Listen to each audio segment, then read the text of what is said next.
le Dieu des vivants vous bénisse et vous garde vivant dans son amour, vivant dans l'amour du Seigneur.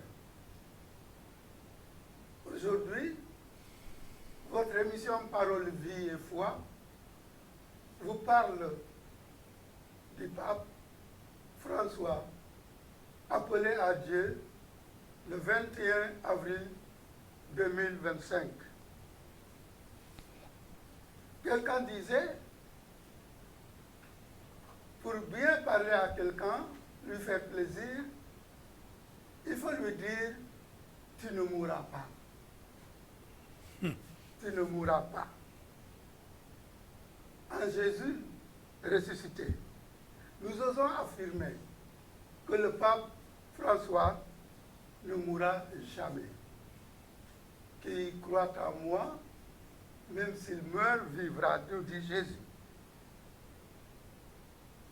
Il ne s'agira pas pour nous de faire la biographie du pape François.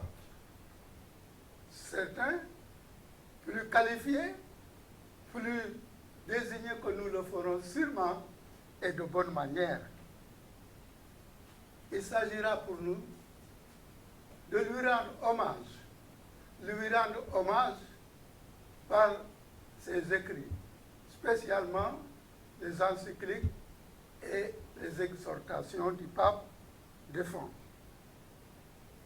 La première encyclique du pape François a été présentée le 5 juillet 2013 sous le titre Lumen Fidei, lumière de la foi. La deuxième, Laudato Si, loué sois-tu, est de 2015. Précis. Et la troisième, Fratelli Tutti, tous frères. Celle-là a été signée le 3 octobre 2020. Et la quatrième, la toute dernière, Dilexiti Nos, il nous a aimés, a été publiée le 24 octobre 2024. Entre ces encycliques, il y a eu évidemment des exhortations, nous en parlerons un peu. Et pour l'éclairage par rapport à tous ces écrits du pape François, serviteur de serviteurs, nous aurons l'éclairage de Moïse Takougan, que vous connaissez sûrement. Il est fidèle à cette émission. Bonjour Moïse. Bonjour frère Martin. Vous allez bien? Très bien, merci de m'avoir invité. Ça fait un peu longtemps, hein? Oui, tout à fait. Bon, je suis très heureux de retrouver votre studio et vraiment c'est avec beaucoup de joie. Merci beaucoup. Et à ma droite, le fidèle consultant, le révérend Père Armel Duté. Bonjour mon Père. Bonjour et bonjour à vous tous qui nous écoutez. Que le Seigneur nous fasse grandir dans la joie de l'Évangile, comme le disait le pape François. Dans la joie de l'Évangile. Alors pour commencer Moïse, est-ce qu'il peut faire savoir la différence entre encyclique et exhortation? Oui, tout à fait, frère Martin. Alors, il faut d'abord dire qu'une exhortation, enfin, du moins, c'est un encyclique, donc, c'est l'encyclique et l'exhortation, ce sont les instruments d'enseignement du pape. Vous savez que le pape, évêque de Rome, comme tous les autres évêques, ils ont trois fonctions: la fonction d'enseignement, la fonction de sanctification et la fonction de gouvernance. Alors, le pape, il enseigne à travers des encycliques et des exhortations apostoliques, tout comme dans sa fonction de gouvernance, il gouverne à travers la bulle ou bien le motu proprio. Alors, les encycliques, c'est une très longue tradition dans l'Église catholique romaine. Ce qui n'est pas le cas pour l'exhortation apostolique. L'exhortation apostolique a fait son entrée bien après, mais c'est au cours du Concile Vatican II qu'on va arriver à dissocier exhortation apostolique ordinaire et exhortation apostolique post-synodale. Pour le cas, par exemple, je vais m'attendre sur l'exhortation apostolique post-synodale. C'est une idée qui est venue au cours du Concile Vatican II face à une situation où les évêques n'arrivaient pas à s'entendre sur un sujet. C'est des choses qui peuvent arriver devant le pape Paul VI. Alors, il y a un jeune cardinal, le cardinal Caro Wojtyla, qui va donc demander au pape de trancher, voilà, de trancher sur cette question-là, voilà, en publiant une exhortation, mais cette fois-ci, oui, en publiant une exhortation dans laquelle il donnera justement ses orientations par rapport à la question. Et c'est ce que cette idée va plaire au pape Paul VI. Donc voilà, il va donc publier une exhortation, c'était après voilà, un synode voilà, ordinaire des évêques. Donc il va donc publier une exhortation, et pour montrer effectivement que cette exhortation est publiée après le synode, il va donc donner l'appellation exhortation apostolique post-synodale. Oui. Alors Armel, Oui. c'est bon? Oui, ben, il n'y a pas de quoi, c'est très clair. Donc, c'est très clair. Alors, je pense, oui. nous allons commencer directement sur la première. Lumen Fidei, oui. Oui, Lumen Fidei. Oui. Bon, moi, Lumière de la foi. Oui, ben, bon, je vais laisser aux frères de peut-être préciser le contenu. Moi, la première chose qui me frappe, d'ailleurs, c'est la discrétion et l'humilité de François. Parce qu'en fait, c'était une encyclique qui avait été préparée par Benoît XVI. Et François, il a pris la suite, il a approuvé, comme c'était lui le nouveau pape, quoi. Hein. Il l'a signé même. Il l'a signé, donc il s'est approprié. Donc vraiment, pour moi, c'est un signe d'humilité. Il a accepté vraiment tout ce que son prédécesseur avait dit. Hein. Donc c'est un signe de confiance, mais aussi qu'il ne venait pas imposer des idées nouvelles, il venait nous rappeler l'essentiel de la vie chrétienne, c'est la foi. Puisque encore dimanche, ce dimanche, nous avons fêté donc l'évangile sur la foi de Thomas. Hein, heureux ceux qui ont cru sans avoir vu, quoi.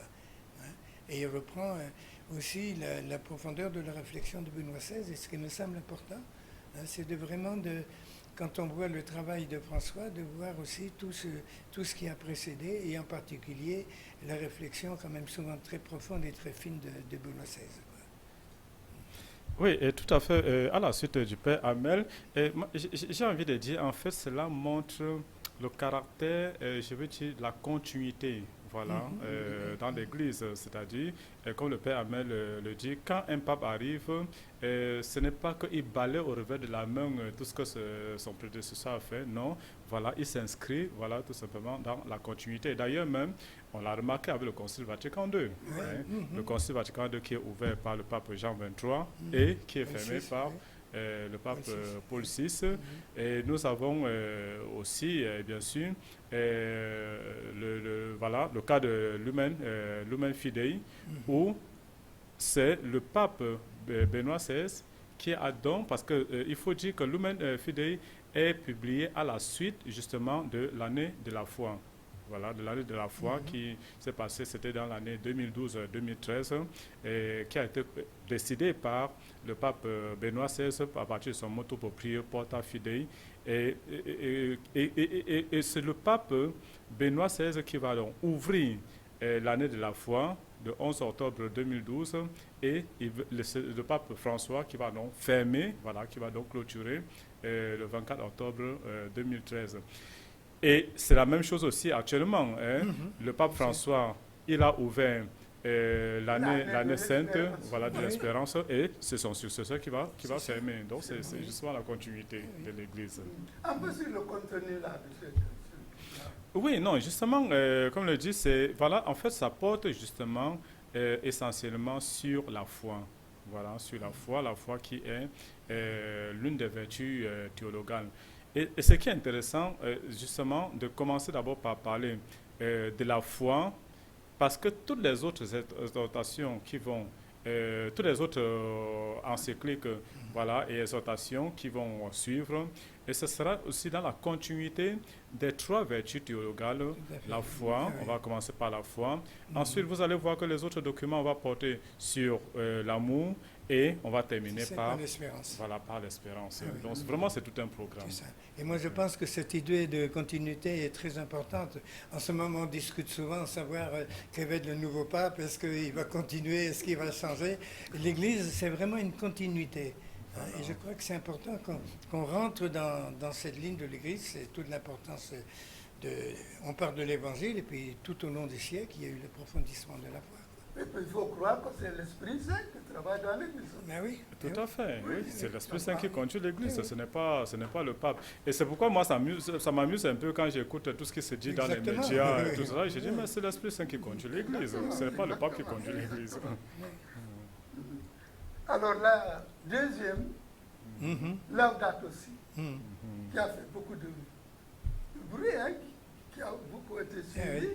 Alors, Père Armel, je sais que vous avez travaillé durement dans... On a beaucoup travaillé cette encyclique à Pékin d'abord, Oui. ensuite avec Saint-Augustin, avec les étudiants, puis maintenant on l'a travaillé aussi avec les postulantes donc des différentes congrégations religieuses, donc les jeunes filles, hein, parce qu'effectivement c'est vraiment quelque chose de solide, quoi. Hein. Oui. Alors je ne sais pas, moi oui. Quelle est la profondeur de cette encyclique-là? Bon, Notre maison commune. Oui. Bon, il y a d'abord toute cette expression de base de François qui dit que nous sommes tous sur la même terre, et il nous dit que notre terre, ce n'est pas quelque chose à dominer, mais c'est une maison, donc c'est une famille. Et c'est la famille de tout le monde, une famille qui nous concerne tous. Et justement, moi, ce qui me frappe dans cette encyclique, c'est que le lien que le pape François fait entre donc, tout le respect de la création et le respect des pauvres. C'est que les deux vont absolument ensemble. Hein. On ne peut pas aimer les pauvres si on ne défend pas la création. Parce que si on casse les créations, les premiers à en souffrir, ça va être les pauvres. Hein. Et donc, ça, je crois que ça a vraiment été pour moi quelque chose qui m'a toujours, qui m'a beaucoup frappé, ce lien qu'il fait. Et ensuite, ce lien qu'il fait avec tout ce qui se passe dans la société civile. François a beaucoup travaillé pour que cette encyclique, donc Loué sois-tu, d'abord, Loué sois-tu, c'est le chant de Saint François d'Assise. Et notre pape, il a voulu s'appeler François. Son nom de baptême, c'est Georges. Hein, mais il a voulu se faire appeler François parce que pour lui, il a repris toute la spiritualité de François, le respect de la création, l'amour de la création, qui va contre ce que trop souvent on a dit, il faut dominer la terre, etc., alors qu'il s'agit de se mettre à son écoute et de la protéger et tout ça. Et donc vraiment dans l'action de grâce, mais aussi en lien avec tout ce qui s'est passé dans le monde. François a voulu que vraiment cette encyclique sorte avant la COP 25, avant la COP de Paris, qui a été très importante justement pour prendre des décisions sur le respect de la création. Ça veut dire que d'abord, il ne s'adresse pas seulement aux chrétiens, comme les anciennes encycliques. Hein. Souvent, les anciennes encycliques, un quadragesimo anno, Léon XIII, c'était pour les chrétiens, pour faire grandir le royaume de Dieu. Lui, il s'adresse à tous les gens, à tous les hommes. Et tous les hommes, mais ça a eu un impact énorme, justement, il a vraiment réussi, ça a un impact énorme sur les responsables politiques, les chefs de gouvernement, tous les gens qui s'engagent, les écologistes, etc., quoi. Donc ces deux choses-là, le souci des pauvres et l'ouverture à tous, pour moi, c'est les deux choses qui me touchent le plus. Ouais. Moïse, vous avez sûrement... Oui, ben, c'est ça. Oui, mais justement, effectivement, le Père Amel, il a tout à fait raison. Hein, c'est que, en fait, cette encyclique, justement, ça montre, ça parle justement de l'écologie intégrale et la façon de sauvegarder, voilà, de sauvegarder la création. Et n'oublions pas, parce que là, le pape, il se situe voilà, dans une situation géopolitique lorsqu'il sort justement cette encyclique, c'est-à-dire il met en garde toutes les personnes, j'ai envie de dire toutes les personnes pessimistes, ceux qui balayent au revers de la main voilà, la question de la protection environnementale. N'oubliez pas que nous sommes dans une période où les États-Unis venaient d'avoir un président, Donald Trump, qui a choisi de sortir voilà, de la COP21, de balayer au revers de la main toutes les questions environnementales. Et donc, c'est à ce moment-là que lui sort Laudato Si pour dire attention, bien sûr, pas seulement à Donald Trump, mais à toute personne qui penserait que la question de la protection de l'environnement ne doit pas être une priorité. Voilà, il vient donc justement les mettre en garde. Et ce qui m'intéresse, ce qui me plaît aussi, c'est que on a comme, à partir de cette encyclique, on a eu comme un réveil, voilà, au sein de l'Église, voilà, sur l'importance justement de prendre,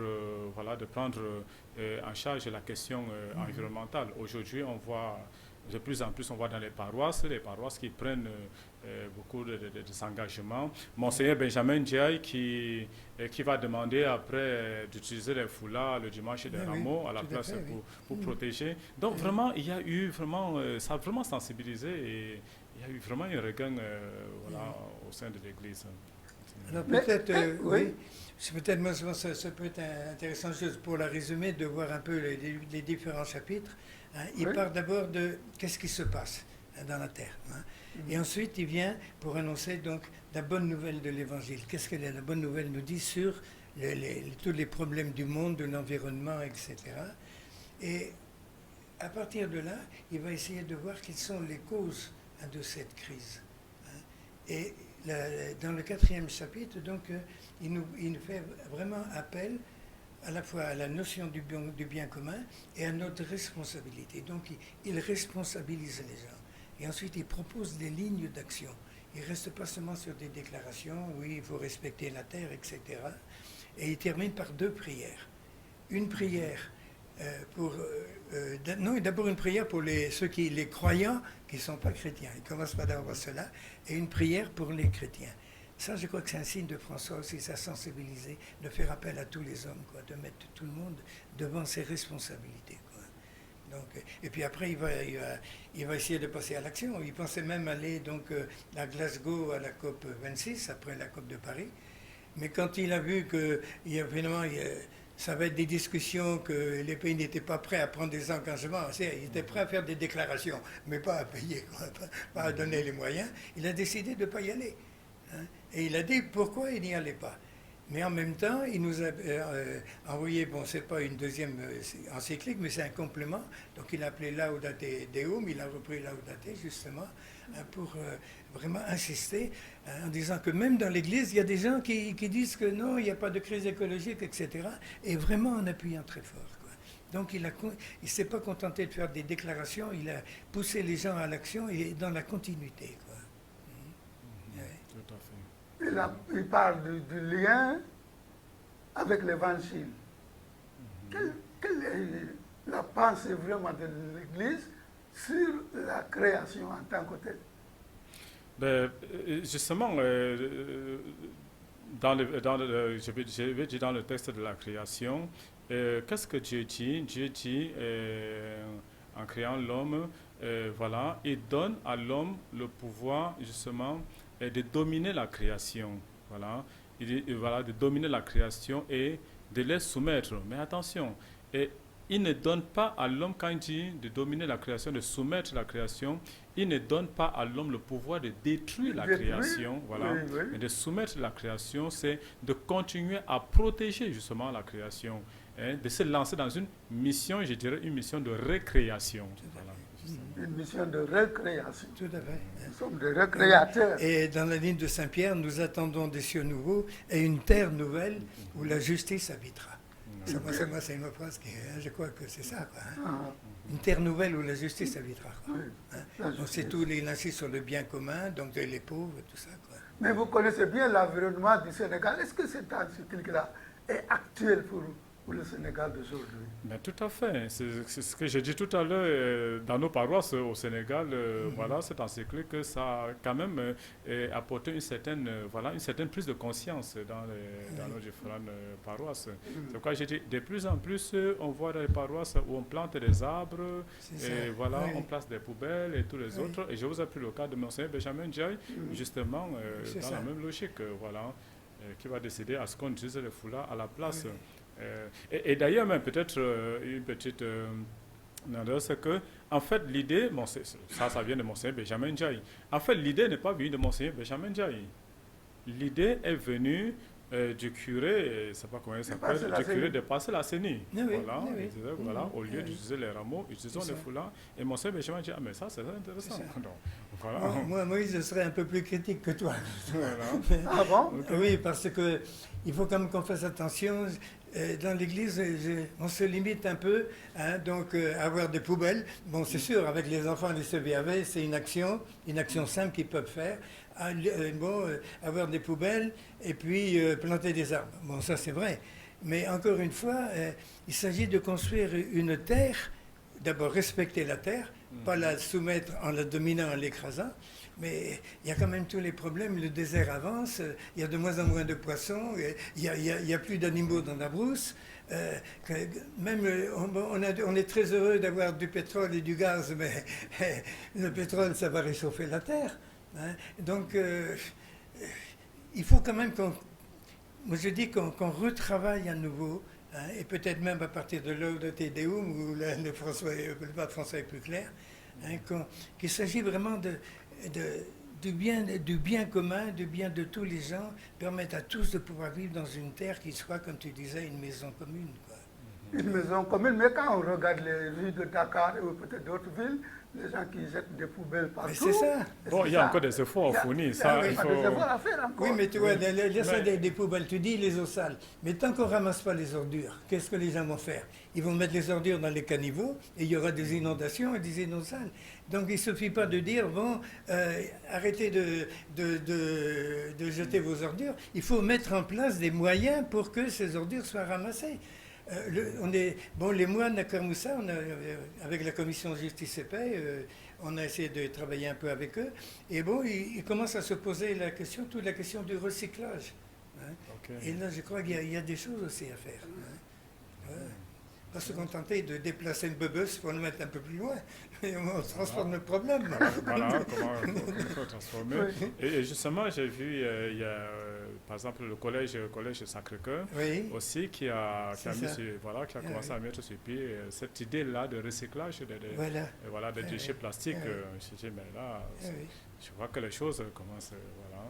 Vous parlez du collège, mais je pense qu'il faut même aller jusqu'à dans le programme scolaire, mettre l'éducation au respect de la nature. Bien sûr. Tout à fait, oui.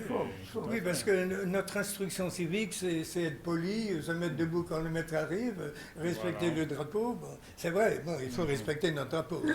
Bon, mais ça ne suffit pas pour être des vrais citoyens, quoi. Je vois avec les filles au centre des Spiritaines à Ouakam, justement, c'est des chrétiennes et des musulmanes tous ensemble, on essaye de travailler justement à une éducation civique et citoyenne. C'est pas seulement faire des cours de morale, la morale c'est important, mais il faut qu'elle soit motivée, qu'on lui donne un idéal et une motivation, quoi. Alors nous abordons la troisième, oui. Fratelli tutti, oui. Tous frères. Oui. Tous frères, le pape nous a dit. Oui. Bon, ben là c'est vraiment une grande étape parce qu'il l'a signé avec Ahmed El-Taïb, hein, qui est donc le grand imam de Al-Azhar, l'université Al-Azhar, qui est reconnue comme l'université sunnite la plus importante. Et ce qu'on oublie peut-être un peu, c'est que ensuite François a été rencontrer le grand Anatola chiite en Irak. Hein. Donc il a tenu à que vraiment cet encyclique qui s'appelle Tous frères, hein, soit signé pas seulement par le grand imam de Al-Azhar, donc sunnite, mais aussi par les chiites, en tenant compte des différentes choses. Et ça, je crois que c'est très fort. Hein. Et donc, en fait, c'est le fruit de toutes les relations. François était quand même en relation avec, à chaque fois qu'il allait dans un pays, il rencontrait les chefs musulmans, il réfléchissait avec eux, tout ça. Hein. Donc c'est vraiment, pour moi, une très grande ouverture de l'Église, quoi. Où en même temps, il a repris un peu les choses qui lui étaient personnelles. Déjà, quand il était en Argentine, quand il était encore archevêque, il a beaucoup insisté sur une idée, ce qu'il appelait l'amitié sociale. Donc, vivre l'amitié, mais mettre une amitié en place dans la société, dans la vie de tous les jours, dans les relations de tous les jours. Ça, moi, c'est une des idées que je retiens, quoi. L'amitié sociale. Oui, et puis voilà, c'est en fait, il s'est inspiré dans des paroles voilà, de Saint François d'Assise. Oui, D'ailleurs, déjà, même la date même voilà, de la publication, Oui. ça en dit long. Oui. Et puis, voilà, donc, il croit justement à une fraternité, à une amitié, je dirais, une amitié sans frontières. Voilà, à une fraternité, voilà, qui amène donc à l'ouverture de l'autre. Ça me rappelle un peu ce matin encore à l'école. Je disais aux enfants pourquoi je n'aime pas le mot tolérance. Tolérance. Ben oui, Voilà. c'est Et ce supporté, matin, quoi. parce que je disais que non, on doit dire acceptation de l'autre. Voilà, on doit accepter l'autre dans sa différence. Et je disais aux enfants, mais pourquoi es-tu musulman? Tu n'as pas choisi d'être musulman. Tu es musulman parce que tes parents sont musulmans. Tout comme le chrétien, il est chrétien parce que ses parents sont chrétiens. Alors tu dois accepter l'autre. De la même manière, tu n'as passé aucun concours pour être musulman. Lui n'a passé aucun concours pour être chrétien. Hein? Toi, tu es Peul, mais tu n'as passé aucun concours pour être Peul. Lui n'a passé aucun concours pour être Diola, pour être Serein. Donc, tu dois accepter l'autre comme il est. Et je crois que le pape François, à partir de Fraternité Tutine, essaie donc de nous mettre justement sur ce chemin-là, de pouvoir accepter l'autre dans sa différence et de faire en sorte que la différence, voilà, devienne donc une richesse, voilà, pour nous. Je sais que dans les parties de cette encyclique, il y a des parcours pour nous retrouver. Il a écrit des parcours pour nous retrouver. On se retrouve. Ah. Et il parle, pour la parole de Dieu, il parle de l'expérience des bons samaritains. Le bon samaritain. Oui, Ben oui, mais c'est quand même... le bon samaritain, c'est quoi? On connaît tous quand même la parabole du bon samaritain. Hein. Donc, un juif qui est tombé dans la main des voleurs, qui est dépouillé, qui est à moitié mort, hein, et qui c'est qui va l'aider? Hein, c'est le bon samaritain. Donc, il y a d'abord un prêtre et un lévite qui passent. Ils n'ont rien fait. Non, c'est pas qu'ils veulent rien faire. C'est parce qu'ils vont offrir le sacrifice à Jérusalem. Et dans la loi juive, si tu touches un mort, tu es impur. Tu ne peux plus offrir le sacrifice. Hein. Mais ça, c'est très fort. Ça veut dire que la charité et l'attention à l'homme qui est ton frère, quelle que soit sa religion, quelle que soit sa langue, sa classe sociale, ça passe avant la liturgie et les sacrifices. Bon, c'est les prophètes, je suis fatigué de vos sacrifices parce qu'il n'y a pas d'amour. Vos sacrifices, je n'en veux plus. Hein. Donc, c'est vraiment très très fort. Et donc, François nous demande justement à vivre cette fraternité dans la vie de tous les jours, hein, en dépassant même nos frontières religieuses, que tu sois protestant, que tu sois bouddhiste, que tu sois musulman, tu es d'abord un enfant de Dieu. Nous sommes tous enfants de Dieu. Hein. Ça, je crois que c'est ça qui est important. Oui, tout à fait. Voilà. Ça vous fait penser à ce que vous disiez tout à l'heure, la tolérance. Oui. Quand je prends par C'est exemple ça. là, le Il vendredi, ne s'agit pas de le tolérer, tolérer c'est supporter. Moi Oui. je supporte, oui, bon, je suis gentil avec toi parce que bon, c'est dommage que tu ne sois pas chrétien, mais comme tu es musulman, bon, j'avais supporté. Mais non, c'est pas ça. Voilà. Tu es fils de Dieu comme moi, moi. nous n'y pas avec deux mots Adam l'agneau. Hein? Bon, hein, nous on est tous des fils d'Adam, on est tous des fils de Dieu, et je t'aime parce que tu es mon frère. Donc c'est vraiment un regard positif à avoir sur les gens. un regard positif et profond, Mais oui, parce qu'il ne s'agit pas c'est ça. d'aller offrir le galach, d'aller On attend la j'ai rendu crise. visite à tel marabout, et puis, mais après il n'y a rien, il faut approfondir Ce que le dialogue là. Voilà, ce que j'appelle le dialogue interreligieux alimentaire. Voilà. Voilà. Il faut qu'on doit surpasser ça. Je dis non, pendant le tabaski, on offre C'est ça. Et le on attend la cuisse de pendant le mouton. truc, voilà, on offre le gala et on va attendre maintenant tabaski Oui, et prochain. entre-temps, on Je dis non, s'insulte. C'est ça. c'est important. Bon, Voilà. c'est un acte social qui met une bonne ambiance, mais vraiment, il faut approfondir. Quoi. Voilà. C'est ça, aller du au-delà dialogue de de ça. vie, il faut Voilà. vraiment aller Exactement. plus profondément. Voilà. Oui. Et chercher à comprendre l'autre, Oui. chercher à connaître l'autre, comprendre l'autre pour savoir comment. Oui. Voilà, il Et puis fonctionne. reconnaître dans l'autre un enfant de Dieu. Oui, C'est ça, tous dignité. frères, tous, Voilà. tous frères. C'est la déclaration, on a une base, c'est la Déclaration universelle des droits de l'homme. Hein, tous les hommes naissent libres et égaux en dignité. Et notre dignité, c'est d'être enfant de Dieu. Oui, Tout à fait. tous, Ah, tous. Tous. tous. Alors nous arrivons vers la dernière, le quatrième. Il nous aime. Oui, Il nous aime. C'est le titre en français. oui, Voilà. oui, La dernière. Voilà, nous dis- aime. Le Comme six disait noces, quelqu'un ouais. là, c'est presque. Il pressentait sa mort là, c'était son dernier acte. Voilà, tout à fait. Moïse. Moi, quand j'ai lu ce dernier encyclique du pape, et je dois vous avouer que c'est après la mort du pape François que j'ai lu son dernier encyclique. Et j'étais ébahi. Et moi, j'ai dit, mais attends, ça c'est un lettre testament, ça, finalement. Hein, il a écrit, et ça dit que j'ai le sentiment qu'il sentait sa mort venir. Voilà, et il nous laisse donc comme ce testament-là, le testament de l'amour. Hein, voilà, il a dit. Et il faut peut-être souligner que l'encyclique, voilà, cette encyclique, voilà, ça porte justement sur le Sacré-Cœur et ça a été publié, c'était à l'occasion des 350 ans de l'apparition du Sacré-Cœur par le Monia. Et il porte donc sur l'amour humain et justement sur l'amour divin, hein, du cœur sacré de Jésus. Voilà. Oui, moi je retiens tes derniers mots, hein, ce qui met ensemble l'amour divin et l'amour humain. Les deux sont ensemble. Hein. Et l'un ne peut pas aller sans l'autre. Si tu n'as pas d'abord un amour humain, et ton amour de Dieu, c'est dans les nuages. Mais à l'inverse, si ton amour pour Dieu ne se traduit pas pour un amour pour tes frères et sœurs, bon. Et moi, ce qui me touche, bon, c'est vrai que c'est son testament. Il a étonné tout le monde, parce qu'après des encycliques sociales, quoi, hein, donc celle dont on vient de parler, Laudato Si, loué sois-tu Seigneur pour la création, nous sommes tous frères. Bon, on pensait qu'il allait continuer dans ce sens-là. Il avait prévu donc un message pour les enfants, d'ailleurs, hein, mais il va jusqu'à la base la plus profonde, c'est l'amour de Jésus-Christ. Vraiment, c'est vraiment la base de toute notre vie.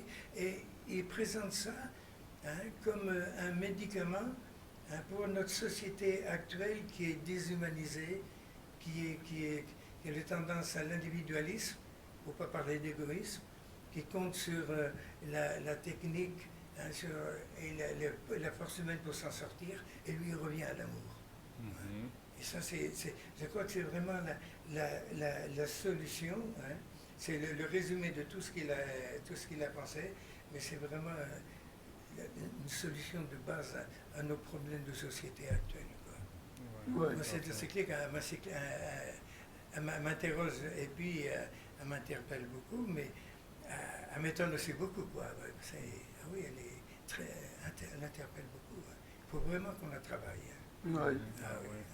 Il parle de l'amour humain et l'amour divin. Voilà, de l'amour Comme divin. quand les apôtres demandaient au C'est Christ quel est le premier des commandements.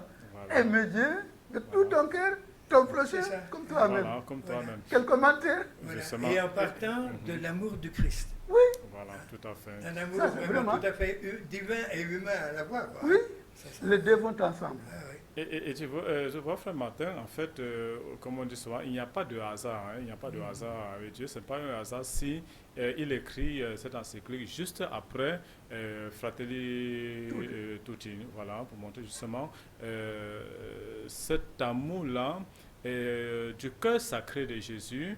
Et cet amour-là, le cœur sacré de Jésus, ce cœur-là qui n'a jamais eu d'ennemi. Un cœur qui aime tout le monde. Alors, je m'amuse, je disais une fois aux gosses, est-ce que vous connaissez le Sacré-Cœur quand on parle du Sacré-Cœur de Jésus, hein? Le Sacré-Cœur de Jésus, je disais le Sacré-Cœur de Jésus, mais c'est tout un programme. C'était au collège Sacré-Cœur. Je disais, mais c'est tout un programme.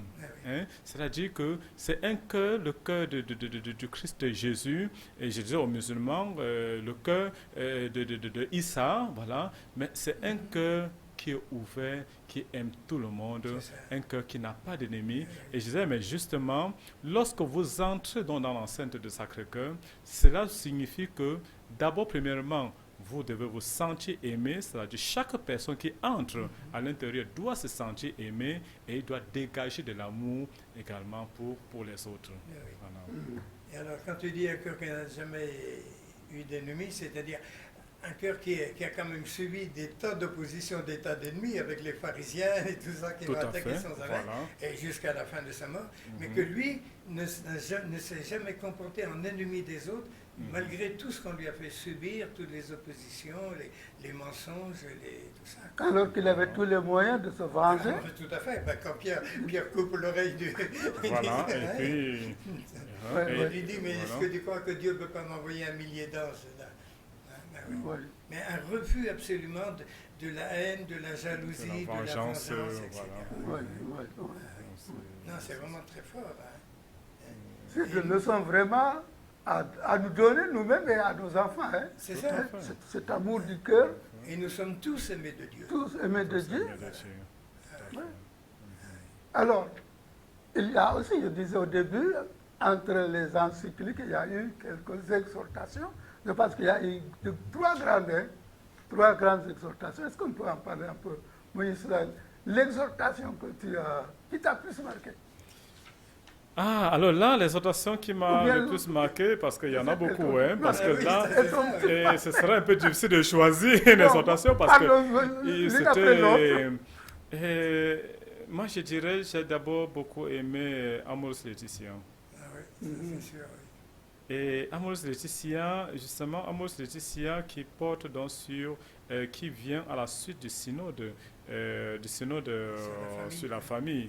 Mais attention, un synode sur la famille qui a été convoqué par le pape Benoît XVI. Ça rejoint encore voilà, la continuité de l'Église dont on disait tout à l'heure.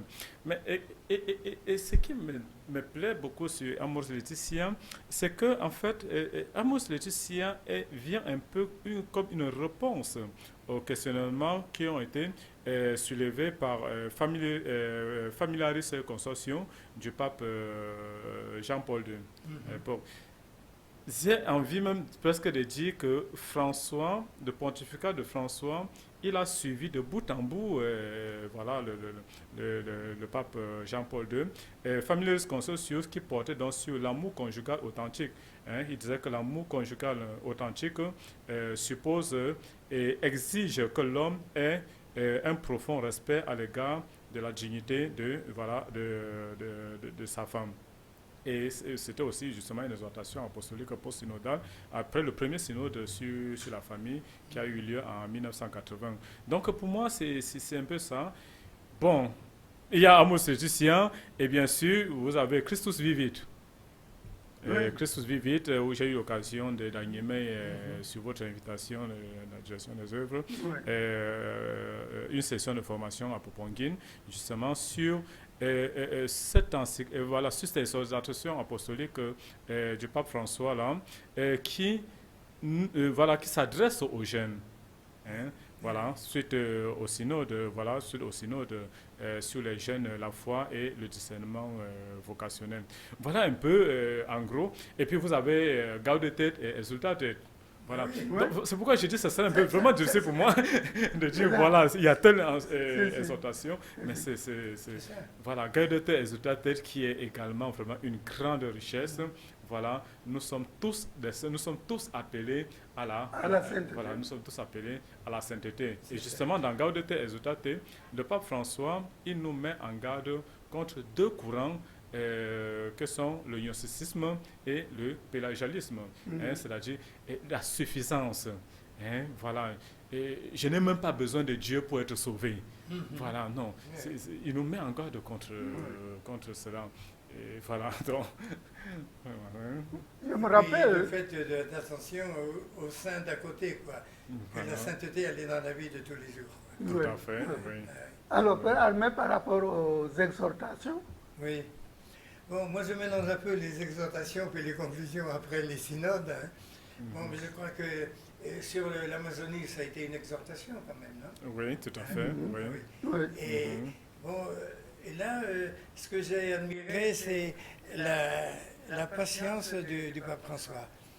Parce qu'on lui demandait d'aller pour essayer de responsabiliser davantage même les responsables de communauté qui puissent être ordonnés, qui puissent présider. Même, bon, bien sûr, il y a les questions du diaconat des femmes qui est revenu, etc. Bon, il n'a pas bloqué les affaires. Il a dit, bon, ben, on va voir. Hein. Donc, il y a on parlait tout à l'heure de la continuation dans l'Église, mais aussi, je dirais, la patience et la sagesse, prendre le temps, hein, de ne pas vouloir imposer les choses directement. Hein. Bon, c'est la même chose. Moi, ce qui m'a frappé aussi, c'est la fin du dernier synode où il a dit, ben non, il n'y aura pas d'exhortation. Ce que, hein, on a travaillé ensemble, Oui, c'est ça l'exhortation. Oui.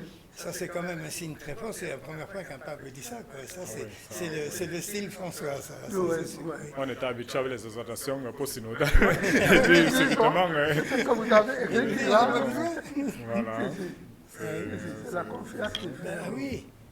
Donc vraiment la conscience d'être dans un peuple, de travailler avec un peuple, que c'est l'Église ensemble, le peuple de Dieu qui avance. Quoi. Mais c'est sur l'idée de l'Église synodale. Ah oui, Parfait, voilà. La synodalité. La synodalité ben de oui, l'Église. mais oui. Et d'ailleurs, je me suis demandé pour aussi, est-ce que justement, ce n'est pas ce synode-là qui devait être le premier synode, en fait. Ben oui, mais ça. Voilà. C'est vrai que d'abord on s'est vu pour des tas de choses, mais oui. Oui. Voilà. Non, mais- Et puis ce qui est important, c'est que maintenant, donc, parce qu'on parle de François, de ses encycliques, etc., qu'on continue à les travailler, mais aussi à voir comment les mettre en pratique Ah, oui, et en c'est ça. les adaptant aux réalités, parce que le monde change. Le monde change. Que par rapport, on parlait de l'écologie, les choses, ça avance. Bon, Fratelli Tutti, les relations humaines, je ne veux pas trop insister, mais avec le président Trump, il y a beaucoup de choses qui changent dans les relations entre les pays. Hein. Donc, il faut qu'on continue, pas seulement à lire les textes, pas seulement, bon, si les comprendre, mais après vraiment les actualiser dans notre réalité d'aujourd'hui. Mais après tous ces écrits, est-ce que le pape a été vraiment compris par tous? Ce qui est difficile. Alors, je dirais oui et non. Oui et non. Alors, oui, parce que les différentes exhortations du pape François, le cas par exemple de Laudato Si, je dirais, a voilà, soulevé une tollée de conscience voilà, dans le monde. Mais par contre, je dirais non, parce que aussi le pape parfois a eu à prendre certaines positions, en dehors de ses écrits, a eu à prendre certaines de ses positions qui a amené à des interprétations qui n'avaient absolument rien à voir avec son cas. Je prends le cas par exemple, ça il faut le souligner, le cas par exemple de mariage homosexuel, entre les homosexuels, où dans le premier temps le pape François il dit « Qui suis-je pour juger ?» lorsqu'on parle de couple homosexuel. C'est tout à fait normal. Et on a vite fait le dire, ah oui, il a dit qu'il suis pour juger, donc c'est-à-dire que lui, il est d'accord avec, voilà. C'est ça, tout de suite. Oui. Ce qui n'est pas le cas. Et également, il y a eu le dernier document, Felicia Supplicante, voilà, justement, qui parlait donc de la bénédiction, ça, oui. voilà. Et là, si vous permettez, ce matin, je voudrais peut-être apporter, en fait, je voudrais peut-être apporter une petite réflexion sur cet aspect-là. C'est-à-dire, ce n'est pas un document du pape François. C'est que tout le monde le comprend. Voilà. C'est une déclaration d'un cardinal, fut-il préfet de Discater, mais c'est une déclaration.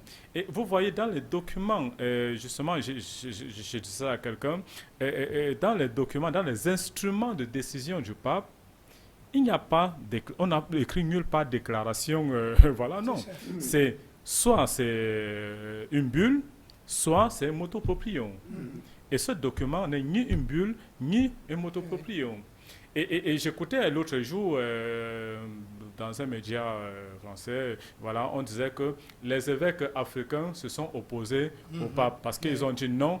J'ai dit mais attention, il faut qu'on fasse un peu attention là-dessus. Les évêques africains, l'épiscopat africain ne s'est jamais opposé au pape. Non. L'épiscopat africain, ils ont fait une déclaration contre la déclaration de leurs frères évêques.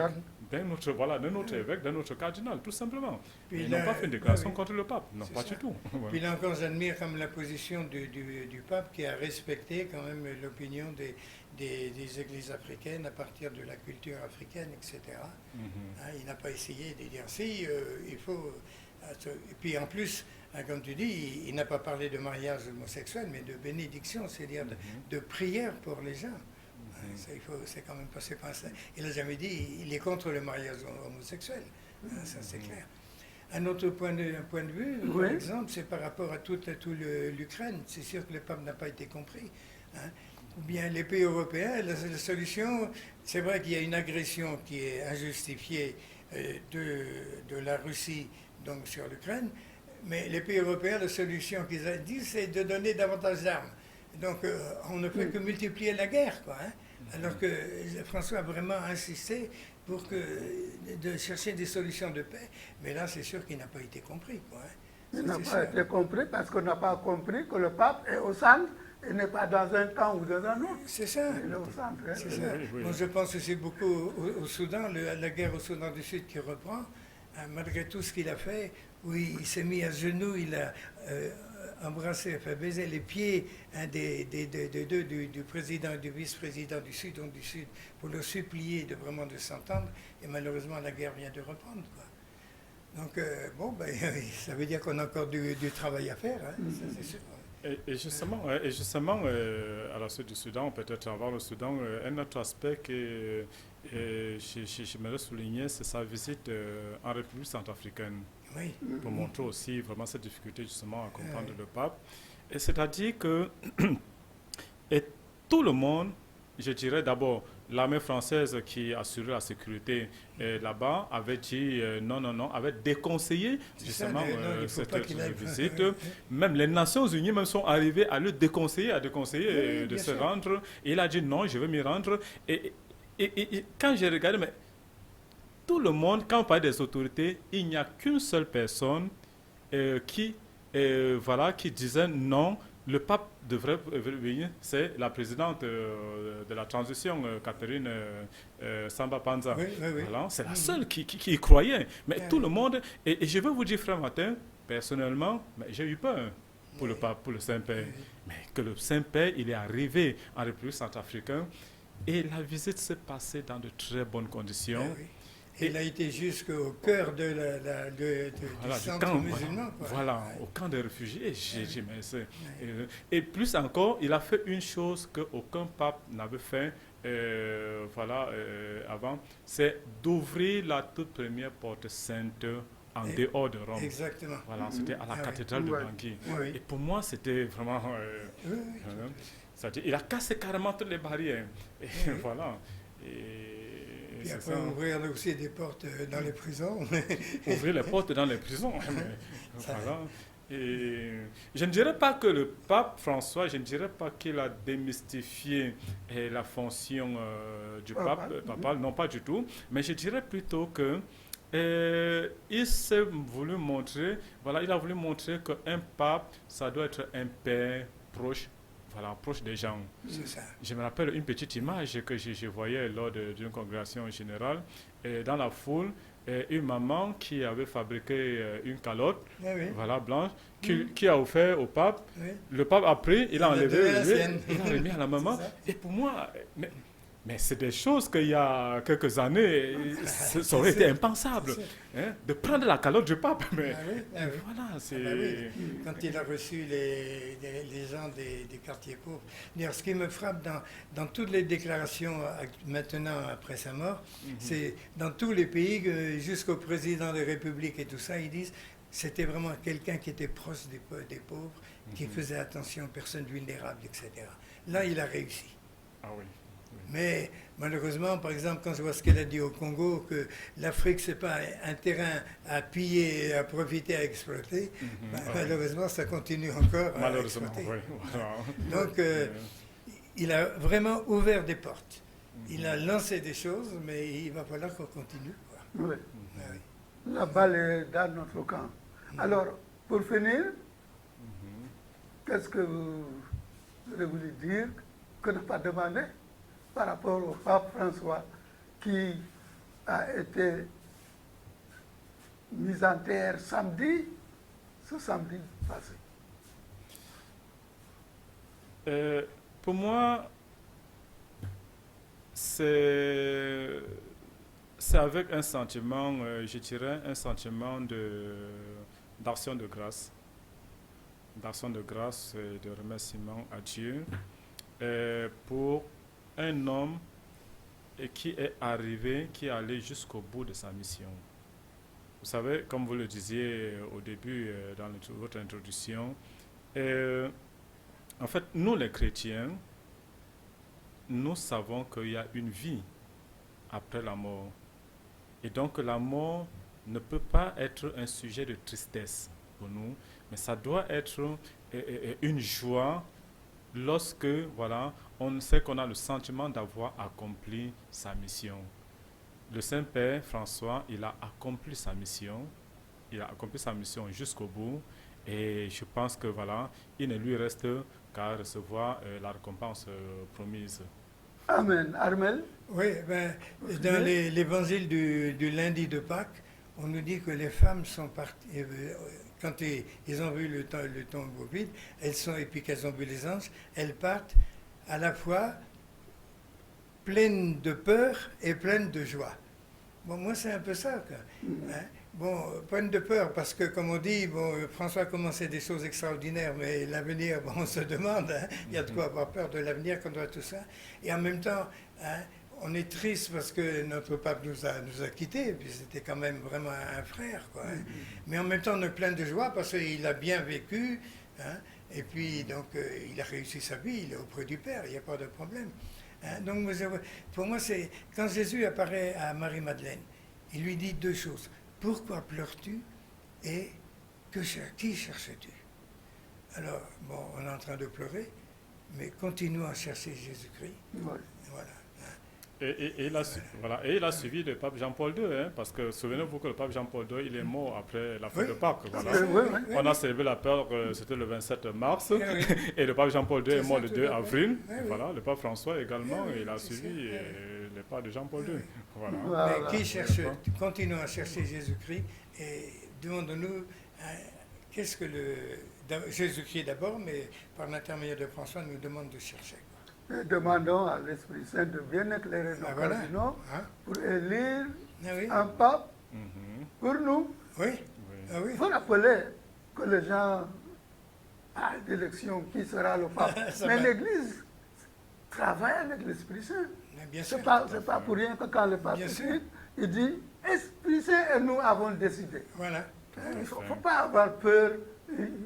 L'élection d'un cardinal, ce n'est pas comme l'élection d'un président du Sénégal ou du Burkina ou je ne sais pas quoi. C'est vraiment avec l'Esprit Saint. Faisons confiance à l'Esprit Saint et prions vraiment. Merci en tout cas pour d'être venu à cette émission dont nous parlons du pape François qui nous a quittés. Alors merci à vous, amis téléspectateurs, de nous avoir suivis.